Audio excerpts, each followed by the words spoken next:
qu'est-ce que tu as mis en place, qu'est-ce que tu as fait qui t'a permis de passer de cet état à je me lève et je suis pas heureux et je vais passer une mauvaise journée à aujourd'hui je me lève et je suis heureux et je suis pas heureux. Alors, ce que j'ai mis en place, j'ai fait il y a eu la thérapie et après qui a amené à des changements dans ma vie pro, ma façon du fait de mieux me connaître. Ouais. Voilà. De mieux me connaître, ça c'est sûr que ça a énormément aidé. Maintenant, je pense que ce qui m'aurait fait du bien tout de suite, c'est même si t'es pas heureux ce jour J, le jour J, et que tu vois que ça commence à déraper, de se créer une perspective. Parce qu'on peut pas être heureux toute la vie. Non. C'est impossible.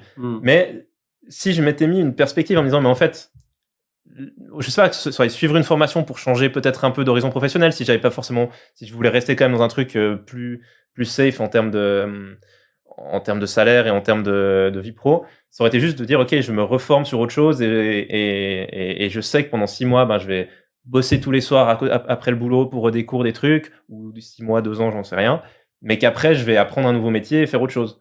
Ça aurait été une perspective qui permet de durer un petit peu. Ouais.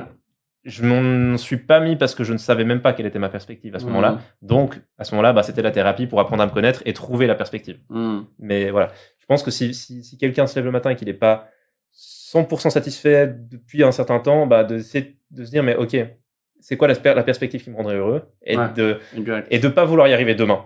Non. Mais de dessiner le chemin pour y arriver. Mais souvent ils disent petit à petit, quoi, jour par jour, pas par pas, et on peut pas on peut pas passer d'une montagne de là en bas à là en haut, quoi, mais c'est petit à petit gravir. Et je pense qu'il y a aussi un truc de relativiser. On peut pas tout le temps être en haut de la pyramide, être heureux. Il y a des moments down, et puis nous, on en parlait déjà la dernière fois, parce que nous, on est très cyclique, où on peut aller très haut avec beaucoup de dopamine, puis d'une fois que tout ça s'est tombé, on redescend très bas, et d'essayer de mettre aussi de la linéarité là-dedans, de pas monter trop haut, pas descendre trop bas. Puis quand on est en bas, dans la négativité, pas être trop négatif, parce que finalement, le plus gros taux de mort, c'est notre cerveau qui nous auto-tue souvent.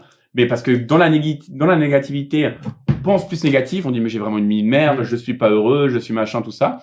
Ce qui nous plonge encore plus, et d'essayer de trouver des petites techniques un peu. Moi, j'ai lu sur la pensée positive, d'essayer de se mettre 2-3 trucs positifs. Il n'y a pas tout qui sera beau dans la journée, mais 2-3 petits trucs qui déjà permettent au cerveau de changer un peu de mood et pas de rester dans ce négatif.